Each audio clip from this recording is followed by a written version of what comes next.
नमस्कार। सीबीएसई संगीत में आपका स्वागत है और मैं हूं आपका ट्यूटर वीरेंद्र भारद्वाज।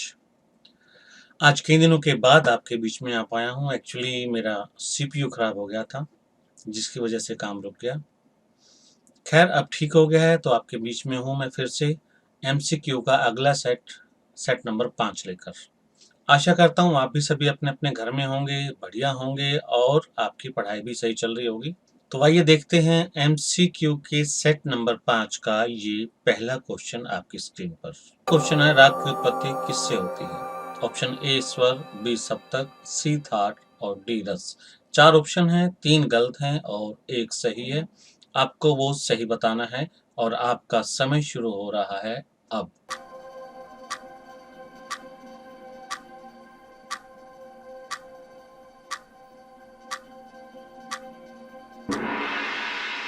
और सही जवाब है सी थाट। राग के नियम में ये हमने पढ़ा भी है कि प्रत्येक राग की उत्पत्ति किसी न किसी थाट से होती है। और नेक्स्ट क्वेश्चन आपकी स्क्रीन पर, राग से किसकी उत्पत्ति होती है? ए स्वर, बी सप्तक, सी थाट और डी रस। ऑप्शन सेम है पिछले क्वेश्चन वाले, लेकिन आंसर कुछ अलग होगा और समय आपका शुरू हो चुका है।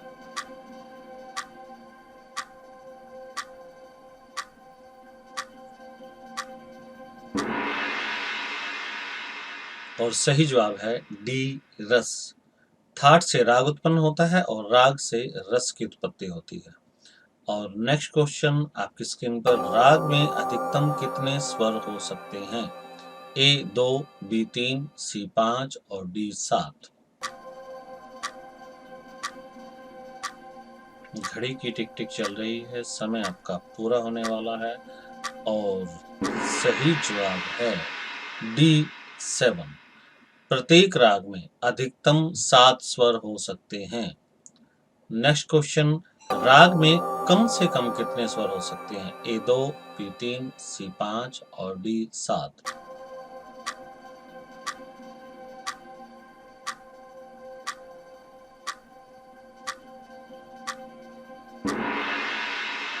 और सही जवाब है सी 5। और अगला सवाल है, राग में अधिकतम कितने अनुवादी स्वर हो सकते हैं? पहले स्वर पूछे गए थे कितने हो सकते हैं, अब ये पूछा जा रहा है कि अनुवादी स्वर कितने हो सकते हैं। ऑप्शन वही हैं, ए 2, बी 3, सी 5 और डी 7।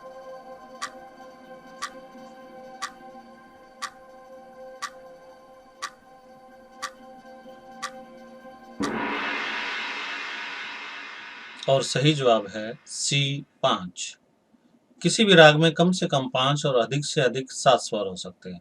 और जैसा कि आप जानते हैं, राग में एक वादी स्वर होता है, एक संवादी स्वर होता है और बाकी जो बच जाते हैं वो सभी अनुवादी स्वर होते हैं।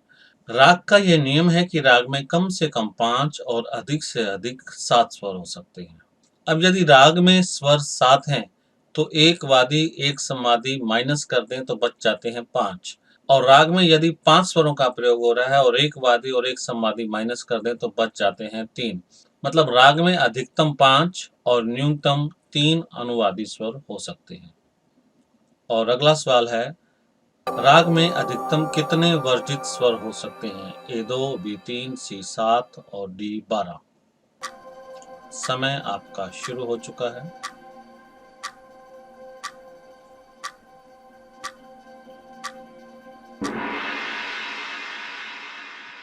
और सही जवाब है ए 2। किसी भी राग में अधिकतम 2 स्वर वर्जित हो सकते हैं। अगला सवाल, राग के मुख्य स्वर को क्या कहते हैं? ए वादी, बी संवादी, सी अनुवादी और डी विवादी। समय आपका शुरू हो चुका है।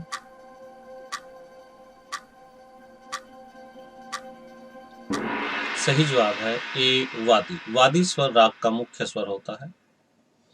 अगला सवाल, राग के वादी स्वर को किसकी उपाधि दी गई है? क्या उपाधि दी गई है ये आपको बताना है। ए प्रजा, बी राजा, सी मंत्री और डी शत्रु। समय आपका चल रहा है।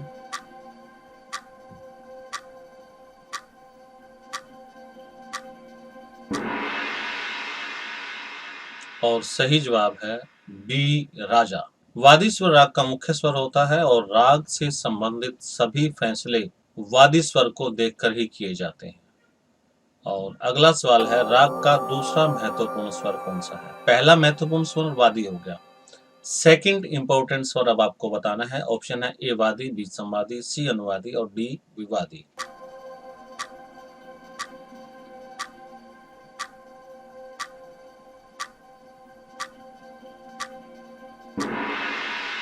और सही जवाब है बी संवादी। राग का मुख्य स्वर वादी और दूसरा मुख्य स्वर संवादी। अगला सवाल, राग के संवादी स्वर को किसकी उपाधि दी गई है? ए प्रजा, बी राजा, सी मंत्री और डी शत्रु।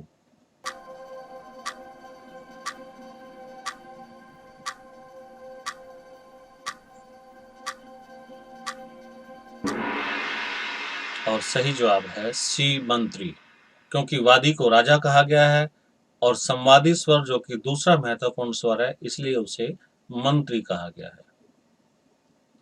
अगला क्वेश्चन है, राग के अनुवादी स्वर को किसकी उपाधि दी गई है? ए प्रजा, बी राजा, सी मंत्री और डी शत्रु।